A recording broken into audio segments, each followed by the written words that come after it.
Dunmore's Proclamation, issued on November 7, 1775, by John Murray, 4th Earl of Dunmore, the Royal Governor of Virginia, was a significant wartime measure during the early stages of the American Revolution. The proclamation declared martial law in Virginia and offered freedom to enslaved people who would flee their rebel masters and fight for the British crown. Background: as tensions between Britain and the American colonies escalated, Virginia, one of the most populous and influential colonies, became a major battleground. By mid-1775, Governor Dunmore had been forced to flee Williamsburg due to growing revolutionary sentiment and had taken refuge aboard a British warship.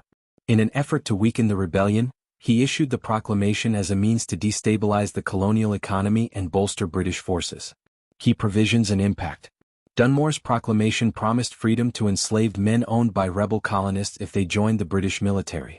This move was aimed at disrupting the plantation economy and increasing the ranks of British Loyalist forces. Hundreds of enslaved people fled to Dunmore's forces, forming what became known as the Ethiopian Regiment. Many of these recruits wore uniforms with the slogan "Liberty to Slaves" emblazoned on them. Consequences. While the proclamation did attract some black recruits to the British side, it also had unintended consequences. Rather than weakening the rebellion, it galvanized support for the Patriot cause in Virginia and the Southern colonies. Many previously undecided colonists, including slave owners who feared a widespread slave uprising, turned firmly against the British. The Virginia Assembly responded by tightening slave laws and reinforcing militia efforts against the British. By 1776, Dunmore's forces, including the Ethiopian Regiment, suffered defeat at the Battle of Great Bridge, forcing him to retreat from Virginia permanently. While the proclamation did not significantly alter the war's course, it set an important precedent for the British use of enslaved people as military assets, a strategy that continued throughout the conflict. Legacy.